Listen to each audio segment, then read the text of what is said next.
Hello, everyone. This is Rebecca Green for the Whinypaluza podcast.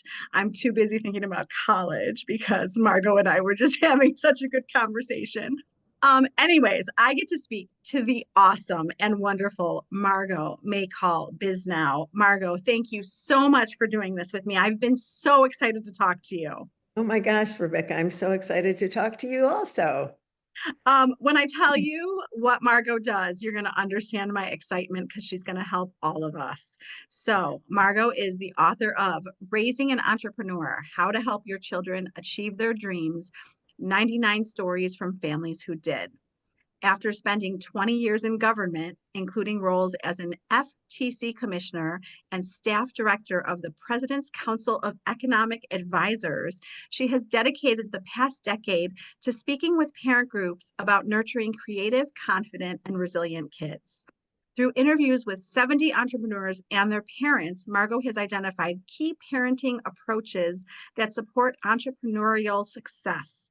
She serves as an advisor to several educational organizations, including EQ Generation, the Muse School, and Spark the Journey, which all focus on developing children's skills and passions to achieve their dreams. So now, everyone, do you see why I'm so excited to talk to Margot? I have 3 kids and they are going to benefit so much from this conversation. So I'm so excited, Margot.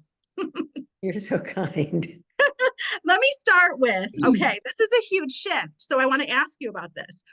What inspired you to shift from your government career to researching and writing about raising entrepreneurs? How did that happen? My older son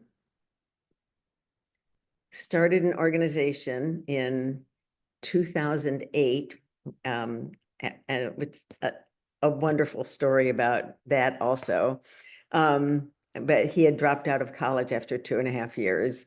And anyhow, he wanted to meet young entrepreneurs. He didn't think he was cool enough that they would meet with him. And Oh, so he cold called and invited 18 of them for a ski weekend in Utah. And they said yes. And it was going to be a one-off. But this was 2008, and none of them had ever met anybody like themselves before. And these were people who were just starting out on their journey. Blake Mykowski had sold 10,000 pairs of Tom's shoes. Sam Altman had just started OpenAI, which is ChatGPT. I mean, just really cool young people that were just getting started. And they all said, you have to do this again, and I want to bring 10 friends.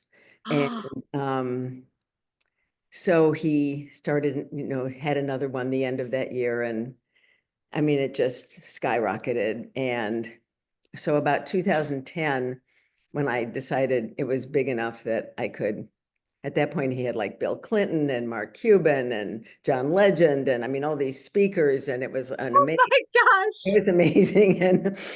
And I decided it was okay for me to go. And I'd never met people like this before.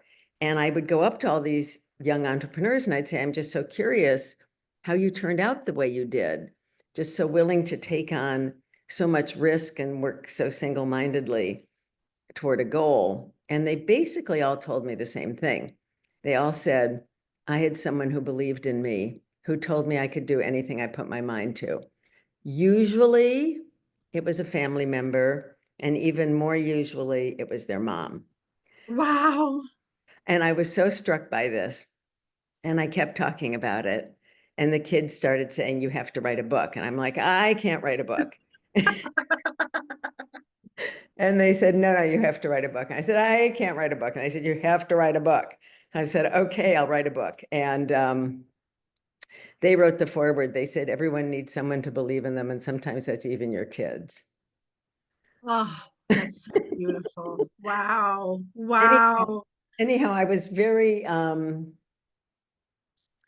don't know if unenthusiastic is the right word, but I wasn't that excited about it, but I just thought I'll do it and see what I find. And I gathered the most diverse group I could, half men, half women, every race, every religion, every socioeconomic background, born in the US, born from immigrant parents, born overseas, small towns, big cities, small families, big families, married parents, divorced parents, single moms, parents who were doctors and lawyers, parents who hadn't graduated from high school, people going into for-profit, nonprofit, artists, activists, anyone who started anything. And to my amazement, they were basically all raised the same. Come Yeah. on. And it just like knocked my socks off. Oh my gosh. Okay. Well, you know what I'm going to ask? Like, let's talk about the pattern. What kind of patterns were you seeing in these families? Aside from the big one that I Yeah. mentioned, that Yeah. they all had a family that believed in them. Mm, Every single one of them had a passion outside of school. interesting. And in every case, sometimes it took a big gulp, but in every case, their parents supported that passion. And their parents told them how proud they were for their success in that passion, even if it didn't translate into success in school. That is interesting. I mean, you have my wheels turning. So, can you give us some examples? Can you give us an example of a passion?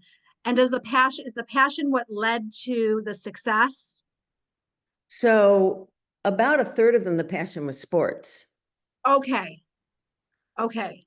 Um, I was almost afraid, to ask. I didn't want to write a book saying you have to have been an athlete in high school if you want to become an entrepreneur. But I'd be talking to these people, and then at the end I'd say, by the way, did you do anything in sports growing up? And it was, oh yes, I was the national equestrian champion. Oh yes, I was on the Olympic development team for skiing. Oh yeah, I played basketball at Brown. Oh yeah, I played soccer at Cornell. I have two people in here who played soccer at Cornell. Um, I played tennis here. So I mean, a lot of them, it was sports. None of them do anything professionally in sports today.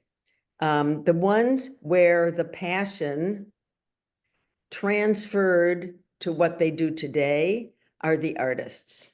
Mm, So John Chu, who directed Wicked, was doing movies from fourth grade.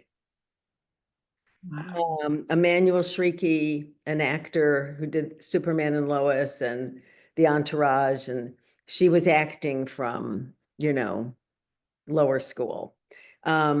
But the people who became just regular entrepreneurs, not, because to me, an artist is an entrepreneur, right? Mm, I mean, my younger son started a band. I mean, it's the same thing, right? You have to yeah. hire, and you have to organize, and you have to market, and you have to budget. And Yes. Yes.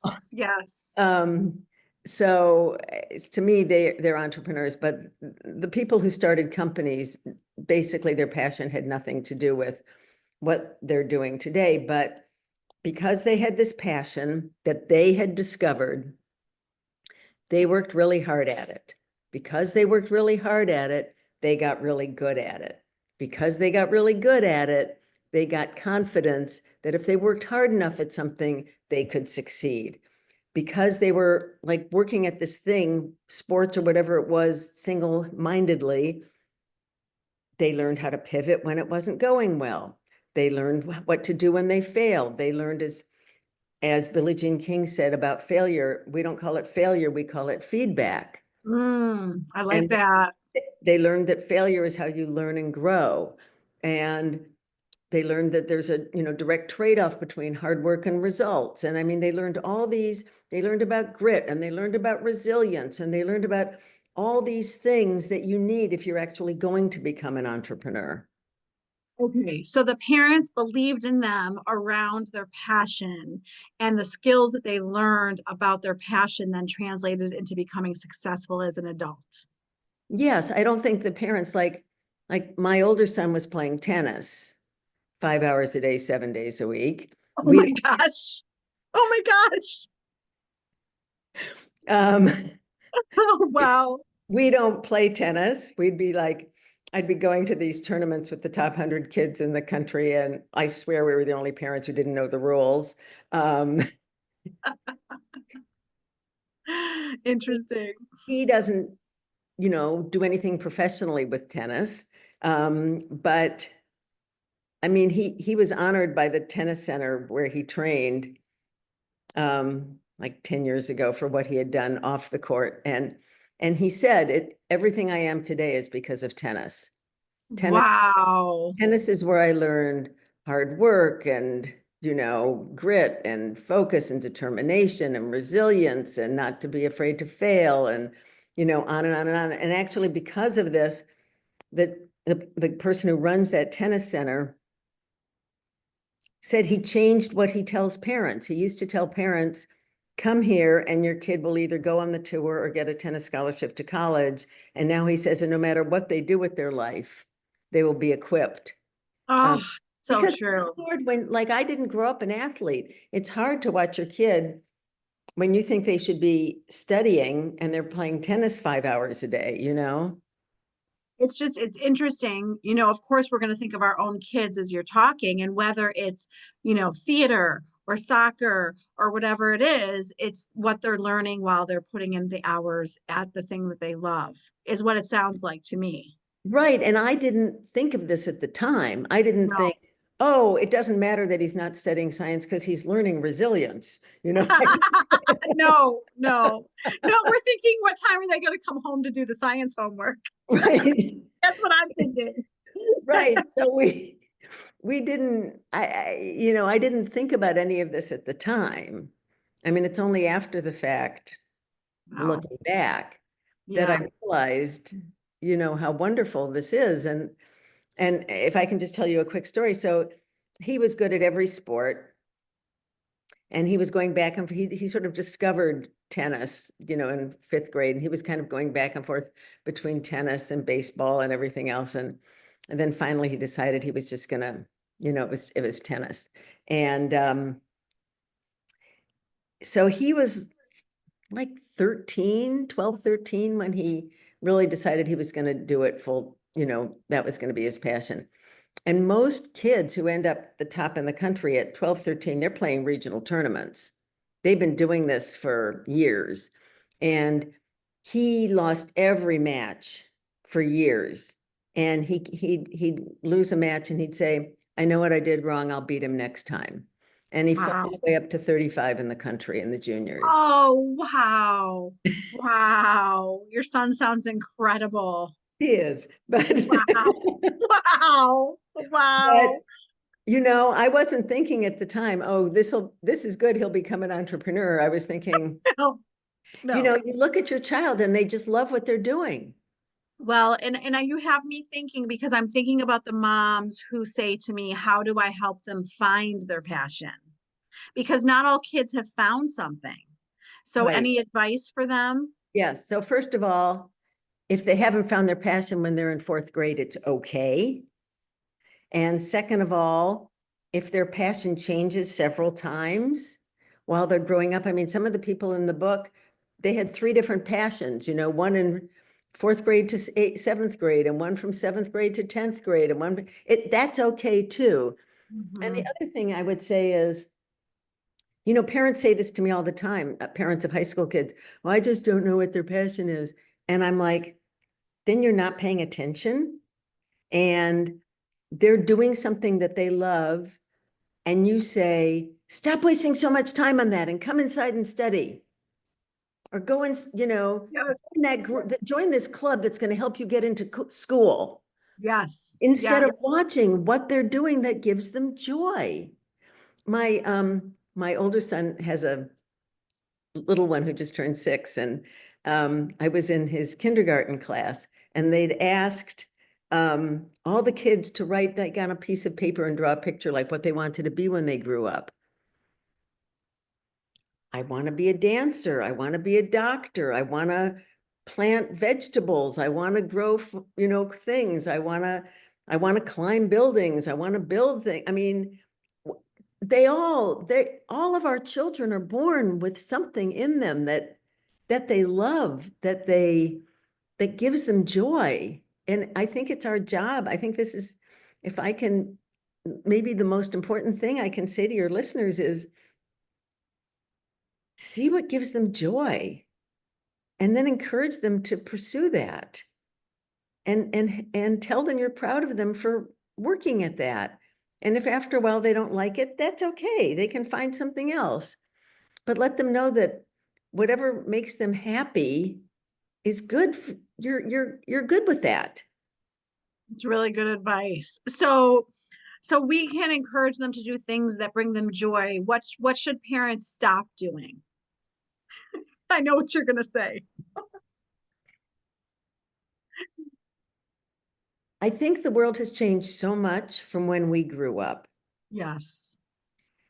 I think parents are well-meaning. They love their children. They want their children to be successful and happy and make enough money that they can afford to live. They don't understand how different the world is today. And their kids don't have to follow the path that they followed, partly because that path isn't there anymore. I That's mean, true. just because you graduate from college with, B's and no particular interest, but you've got that college degree, it's not like you're going to get a job that you can keep for life. Like that just doesn't exist anymore. And parents just have to understand that, it's a different world. I mean, my dad was a professor. I grew up in university towns. I didn't know anybody who didn't have a PhD, basically. Like, can you imagine how I felt when after 2.5 years, my son said he was dropping out of college? Like, it didn't, it You didn't know, occur to me that that was like an option. right, right. And I don't want everyone to go crazy when I say this, but before we knew what Max wanted to do, Max is a senior. We had told him, my husband is an entrepreneur with lots of businesses, and we know that you can start a successful business and be successful without college. Now, Seth went to college. I'm just saying, we know that the college degree is not necessarily what starts the business. So we were with you. Like, if Max had said, I don't want to go to college, I want to start this business, honestly, we would have supported him, as crazy as that might sound to people. But it's not crazy. I gave a talk. My son's organization is called Summit, and there was a Summit meeting, and I gave it, a talk about raising kids, and a parent came up to me afterwards, and he was distraught, and he said, my son started this little stupid company in his dorm room, and he's just announced he's dropping out of college and moving home to work on his little company. And I think he's ruining his life. And I'm so upset. I haven't talked to him in 3 weeks. And I called over this guy, Craig Clemens, who I know has made like $1 gazillion. And I know didn't graduate from college. And I said, Craig, let me ask you a question. You have a choice of 2 people to hire in your company. One person dropped out of college to work on a little widget company they'd started, did it for 1.5 years, ultimately decided it just wasn't that great a product, and they just needed a lot more knowledge and skills, and they wanted to go into a real company for a while. The other stayed in college, wasn't motivated, wasn't an outstanding student, but somehow graduated. Which one are you going to hire? And Craig, without blinking, said, I'm hiring the first one, and so are the other 150 people in this room. Wow. See, because the world has changed. And not that we don't want people to get degrees, but there's lots of different routes for lots of different people. Right. And it depends what you want. I mean, if you want to be a lawyer or a doctor or an architect, I mean, an accountant, if, Right. there's lots of things you actually do need degrees for. I have an MBA. My husband has a law degree. We're not like against degrees, but it just depends what you want. What if a parent is listening, wondering if it's too late? Can you give them some Late. advice? It's never too late. It's never too late. I mean, No matter how old, it's not too late, is what you're saying. right. I mean, my husband started his company when he was 50. Wow. That's awesome. So I think he says wishes his parents had read my book when he was growing up. Oh my gosh. Oh my gosh, I love that. What do you mean when you say lead by following? Well, it's kind of what we were just talking about, that see where your child wants to go and then support it. Let them lead the way, let them, and maybe they need help, like, I mean, and maybe you just have to pay for like lessons, or, I mean, my younger son, it was always writing music. And, he found the teachers he wanted to work with, and we supported that, and we paid for music lessons or whatever, and, let them lead the way. Is there anything, like, if you could talk to yourself back, you know, 20 years ago, is there anything that you would have done different? Yeah, I didn't realize that people's brains are really different. Mm, I thought yeah. everyone's brain was just like my brain. Mm, Um, and so my younger son, the music person, he was in 11th grade and he was playing the piano. And I came in, I said, "Stop playing the piano and go study." It was exam week. And he looked at me and he said, "I have a new song in my head. So I just have to play it so I can visualize it, so I can write it down when exams are over." And I had this light bulb. I was like, oh my God, like our brains are actually completely different. I've never had a new song in my head. If I had a song in my head, I couldn't play it. If I played something, I wouldn't visualize it. I no. certainly wouldn't be like, and it was like the first time I used to think like, why isn't his like, I mean, I can read something and then I can take a test and get an A. That's just something I can do because Yeah, I learned how to do that. I don't yeah. have new songs in my head. I can't play the piano with the song in my head. Like, it was the first time I realized, that our brains were just so different. And I had taken music lessons when I was a kid, and when they were like third, fourth grade, I gave them piano lessons. And my younger son, after a while, he said he didn't really like the piano. And I'm like, okay, we'll write it off. Done. My rule was, if I've paid for something, you have to finish the semester or the summer or whatever. But if you didn't like it, you don't have to do it again. And then he started writing music, and he was writing in seventh grade, and he was writing it on the computer. And about 10th grade, he said he wanted to take piano lessons, and he found a piano teacher to work with. And it was only like much later, looking back, that I realized it wasn't that he didn't like the piano. It was like he didn't like the piano teacher, who was very rigid, who was saying, Yeah, "See this black note, play this note on the piano." The new teacher told him how to take the music in his head and play it. amazing. Oh my gosh, what a gift. Wow. Well, he definitely has a gift, but I also just didn't realize that people's brains are different, and like you just have to understand that. Like, I didn't get that at all. Yeah. My kids have given me a crash course because the three of them are so different. It's so great that you Right? recognize that Oh too. my gosh. I mean, you have me thinking of my middle child because, like, she'll be taking a break and singing. I never was doing anything musical. Like, I didn't need to take a break to sing from my homework. Like, okay, she's singing now. She's not doing her science. Okay. Oh boy. I love Yes. that. I know, and I love, and I did tell her yesterday, I love that she's aware of when she needs a break, because I think that's something that I needed to learn at her age.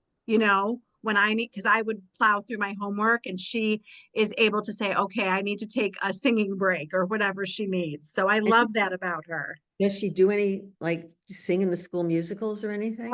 Yeah, well, she's the theatrical one. She loves to act. Acting is one of her favorite things to do. So, I love seeing you understand this. I love seeing them find things that they love to do. It's just amazing as a parent. And I do think that the parents that I talk to sometimes struggle with the kids who aren't involved in things that are their passions. So I love your advice to pay attention to what brings them joy. I really loved that advice because I think that's one of the biggest things that I get is people asking me for advice of, but they don't have a passion or I can't get them involved in school, So paying more attention to our kids and what they're enjoying doing throughout the day, I think will help those parents. And also, like, I talk to parents and they're like, and well, what is their passion? And then they'll tell me something, cooking or sewing or making things or singing or dancing or whatever. And they say, but they can't make a living that way. So they need to study so they can go to college. And I'm like, so let me get this straight. Your goal for your child is that they should spend 40 years in a job that they don't like. Mm, That's what you think is a good goal that they should work toward. Being unhappy 40 hours a week for 40 years? no, no, no, absolutely not. We do not want that. Nobody wants that for their kids, No, hopefully. but they don't, but that's what they're saying. They just haven't thought it through. No, They're saying this no, thing you love, yeah, stop doing that because you can't make a living doing that. So you better do what I'm telling you. And, Rebecca, I keep thinking about the college admission scandal. Do you remember that? And everyone yes, was like, oh, these rich kids, they're so lucky they have parents who'll do anything. And I was like, here's what these parents are communicating to their kids. If you don't go to this school, you can't be a success in life. And if this school knew the real you, they wouldn't want you. So we have to pretend you are somebody different from what you are, because terrible. otherwise you cannot succeed. I can't think of a worse message to give your child. How Agree. about you are so special and so extraordinary, and this school might not get that, but we're going to find a school who does, where you can thrive and Yes, where they appreciate what you have to offer. yes. I think the best advice I have gotten over this last year, the whole college process, is that Max will be successful wherever he goes. It's not a particular school, and I needed to hear that. Right, I did too. When my kids were growing up, you need to find a school where they can thrive. Yes, That's the yes, important thing. agree, 100%.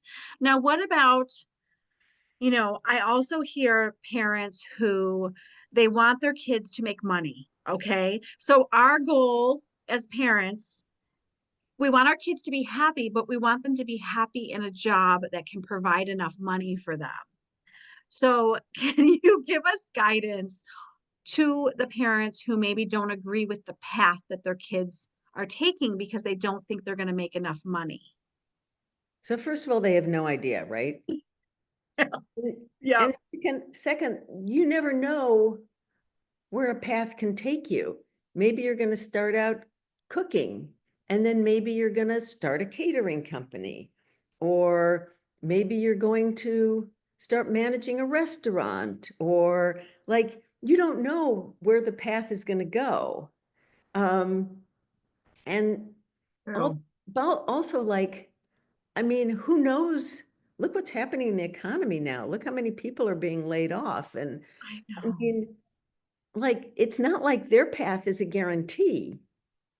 And, the other thing I would say about that is there's this wonderful book called Die with Zero by Bill Perkins. Bill Perkins is a huge fan of my younger son's band, Magic Mm. Giant, and he's flown them to perform at some of his events. And so I read his book. And in the book, he says, all these parents say, I can't give my kids any money now because I have to save it so I can leave the money when I die. That sounds funny when you say it out loud.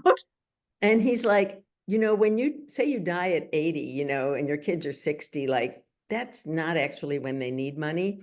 When your kids need money is like in their 20s and 30s when they're starting out and they want to buy their first house, and maybe they want to start a company. Or so I would say to parents, like see what you can afford to give them and help them out. If it's if it's a true passion. And if not, maybe they need to live home for a year while they get something started, and tell them that's okay. You're proud of them for pursuing it, and let them follow it. Let them see where it leads. And it may not be immediately obvious, but it may go somewhere. Yeah. I think the biggest thing that you're saying is that we don't know, and parents think they know, but we don't know where their path is going to go. And I really love that you're telling us that. No, I'm trying to let my children, I really want my kids to follow their dreams and their passions and be happy. And I tell them that success to me is enjoying what you're doing every day. That's Right, success to me. So go to right. work and have it not feel like work. Have it be enjoyable and make money that way. But, I also know from talking to so many parents how hard it is to let your kids fail. And I know you think it's important that we allow that process. Can you talk to that? Yes, I mean, that's one of the most important things. And you were asking about how these parents raise their kids. None of these future entrepreneurs were punished for failure.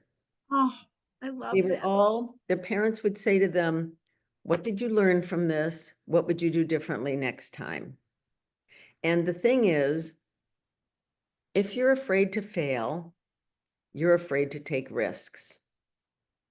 And if you're afraid to take risks, you're never going to be an entrepreneur. Mm-mm. And probably at almost anything you do, you're not going to be successful, because you have to be willing to take risks. And you have to know that if it doesn't work out, it's okay. You'll learn from it and you'll be stronger and better and wiser the next time. Really good advice. Yep. Let them take risks. Let them fail. Be there to support them through it. Okay, so let's move to support, because you have a very directive, structured approach, and you have a more supportive approach to parenting. So, how do we get parents to move from the more directive, maybe too structured, to the more supportive? Yeah, so it was interesting again to me, and I didn't, this is actually the second edition of my book, this one here. Oh, But, yay. Oh, my goodness. um, Beautiful. um, I didn't really think about this at first, but it's it's it's it's really important, I think. Um, Subsequent to writing the first edition, I read a book about grit, by Angela Duckworth, and she talks about parenting for grit. And Mm, how she describes it is exactly how everyone in this book was raised. So she talks about there's permissive parenting, where you just say, whatever you want, dear, it's just fine. And, and then there's authoritarian parenting, which is you do it my way and you're doing it this way. yeah, Then there's, I think she calls it respectful parenting, which is what how all these entrepreneurs were raised, which is there's a lot of rules in the house about expectations. You come to dinner every night. Keep your room clean. You're polite. You're kind. You give 10% of the money you earn to your favorite charity. I mean, whatever the rules in the family are. But yeah. all the big things, they have complete freedom to make the decision. You want to major in what? You want to go hitchhike your way around Europe this summer? You want to you want to change school? Yes. I You don't know want if I'm that good. you want to change schools? You Yeah. want, whatever the big things were, they let them do it. They said, Mm. you know, so I just think that's a really important way to look at it. If my husband's parents are listening, and I will tell this to them in person. My husband majored in acting, okay? Minored in finance, majored in acting. And I have said to him, why did they let you do? why would they let you do that? I say to him all the time. And he's like, it was my passion. It's what I wanted to do. Now he's a successful entrepreneur and his parents let him major in acting. I don't know that I'm that good. I don't know that I would let my kids major in acting. Why? Well, so the goal was to go to New York City and try to make it as an actor. Okay. That was his original goal, which, Yes. Ella was talking about. Ella takes after her dad. She was talking about that and on her own has shifted. Okay. But when she was talking about it, I was like, you can do it.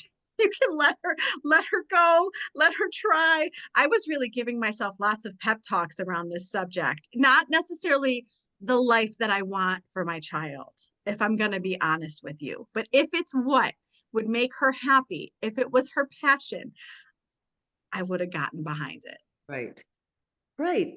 And you Yes. know what? And just like your husband, and who knows, maybe she'd get a job acting and maybe she would Mm, discover that what she really likes is directing mm. or building scene sets or working with the costume designers or hiring, and trying to fill the different roles. I mean, Yeah, helping direct commercials. I mean, there's a million it's things true. you can do. Like, it's not like, okay, you have one choice. You are going to go to New York and you are going to try to act, and then if you fail, you are screwed for life. It's No, it's not. No, no. And it has helped him tremendously in his career. So right. getting in, Like the right? most he gives these presentations to people. And let me Yes. tell you about my product.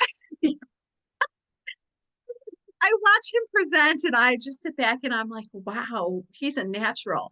So the acting degree has definitely come in handy, but I give his parents so much credit for supporting him to go do that. I mean, that's good parenting to me. Yes, yes. Yeah. Yeah. So, so I could go on and on about this subject. So we want our kids to be successful. We want to raise successful kids. What would you tell parents to start today? What can we start doing today that we probably aren't doing? Well, I don't know if we aren't doing it, but um, I mean, there's so many little things like don't scold them when they screw up. Mm, Ask them, even if it's spilling the milk.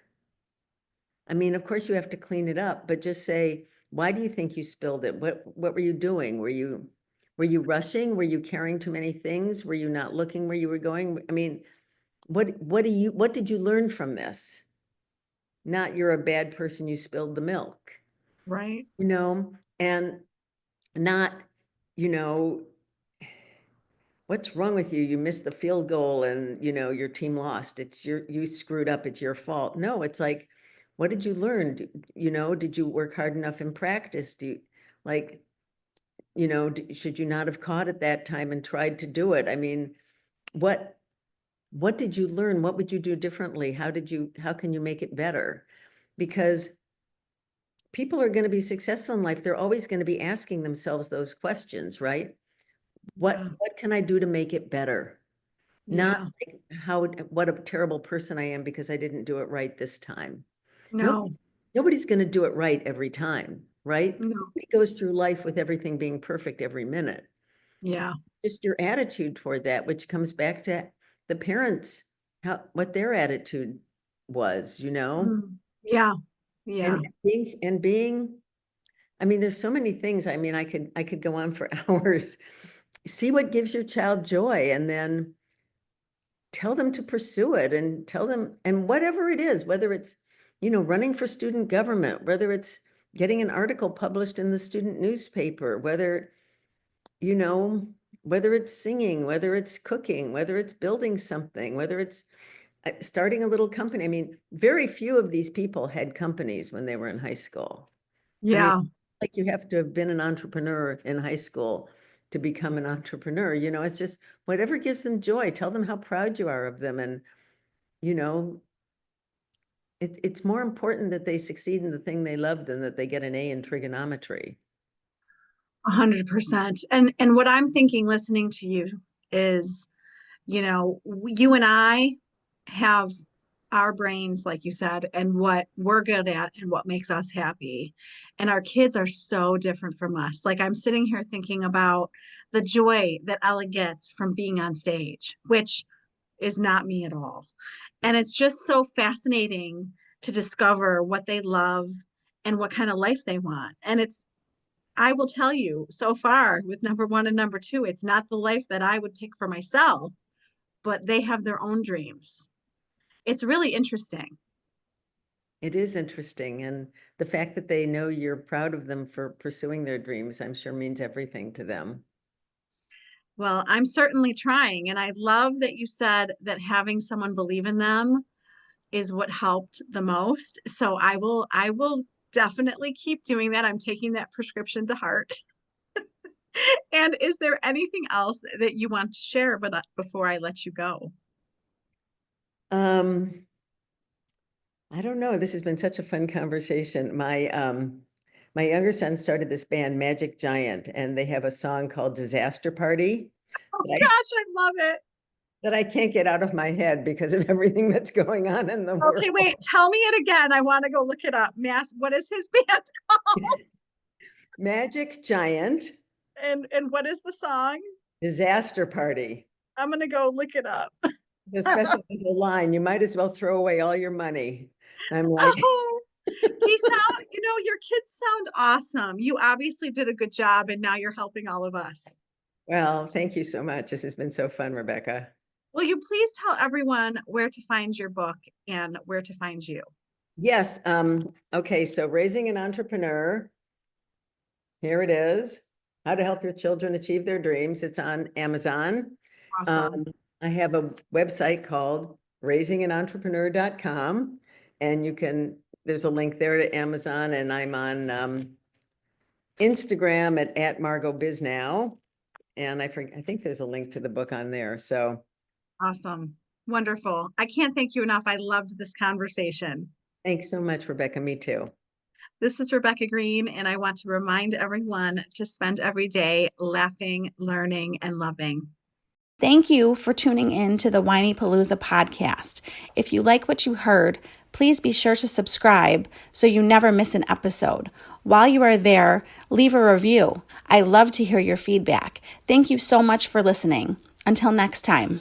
This show has been produced by Market Domination, LLC.